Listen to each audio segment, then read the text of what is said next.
Hello everybody, this is Mama.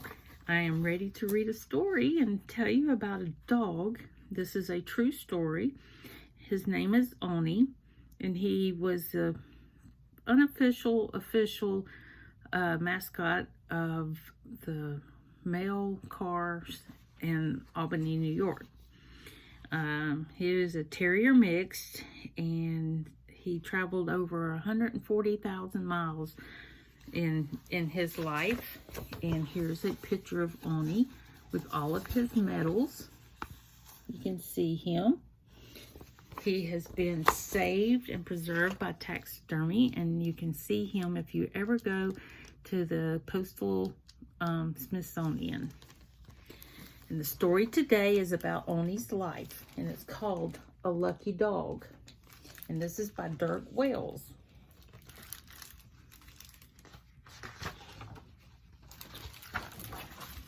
All right. Nameless and homeless, the small dog shivered in the gloom. He was cold and soaking wet. The river was up, and in the darkness he had fallen into the shallows. It was a bad night in Albany, New York. Here was a lucky find, a space out of the weather. The dog wondered about the piles of the gray bags. What could they be?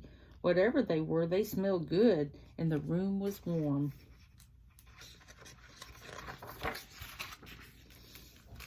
Hey, Owen, what we got here? Asked James. It's a cute little puppy, Owen replied. Boy, it was cold last night. I guess it was lucky the back door wasn't shut. Owen looked around to see if any of the supervisors were near. It was against the rules to have animals in the post office. The supervisor heard about the dog the men were keeping. He came to investigate, asking why the dog was in the post office. James replied, "It's Owen's dog. He's cute one." Supervisor noted the dog's plaintive look, and in response, the dog wagged his tail. "Won't do any harm to keep him, sir," said Owen. "He seems to love the mailbags and just needs a place to stay." "And some friends," said James. So time went on, and it got colder and then warmer, but the dog still had a home at the post office. He had a name now, too, Owney, for Owen's dog. He was allowed to go everywhere the postal workers went, and one day, while watching them load a rail car with mailbags, he jumped on. Wind whipped his ears, new smells filled his nose. They were going so fast. Gosh, thought Owney, this was much better than riding the mail wagons all the time. 142 miles to New York City and 142 miles back to Albany. That was a long way in 1889. What a lucky dog.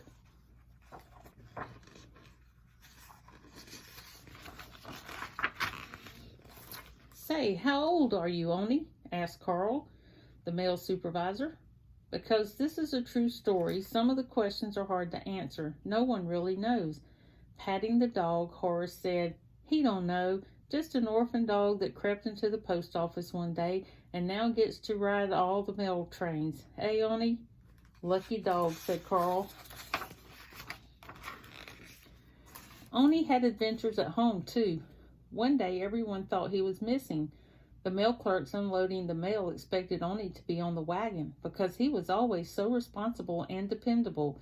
He was always where he was supposed to be. To make things worse, there was a missing mailbag too, a double mystery.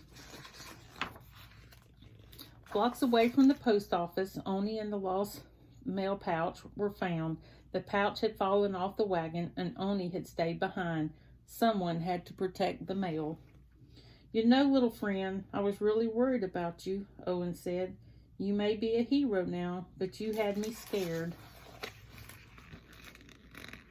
It wasn't long before Owney's mail train adventures took him farther and farther away from his home station of Albany, and during this time, an interesting thing happened. Everywhere he went, a note was pinned to his collar asking employees of the railway mail service to attach a special bagging tag of leather or metal to Owney's collar to show where he had been traveling. Very soon, Owney had an impressive collection of tags, and he had many new friends.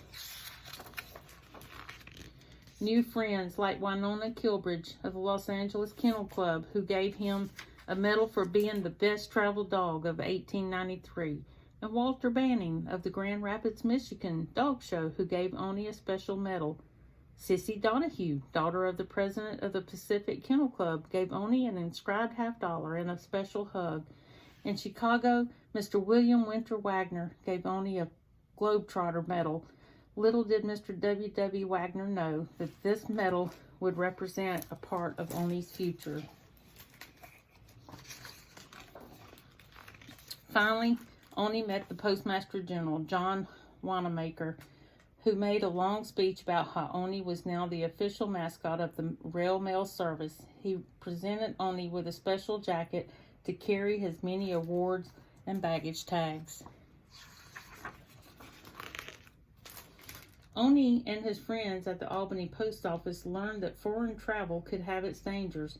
On a trip to Canada, Owney followed the mail bags into the post office in Montreal and were seized for not having a Canadian dog license. When his friends in Albany learned of Owney's capture, they raised the $2.50 it would take to get Owney released and sent back to the United States. Close call, Owney. Owney was famous now. He had traveled all over the United States, and many people were thinking he might be the first Postal Service dog to go around the world. His friend Owen was worried. What if something happened to Owney in a faraway place and Owen couldn't get there to help him?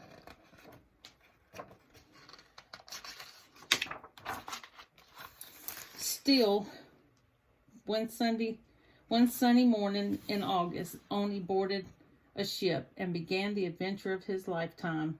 He departed on August the 19th, 1895, wearing his bragging tag collection with a tiny suitcase containing a soft sleeping blanket, comb, and brush.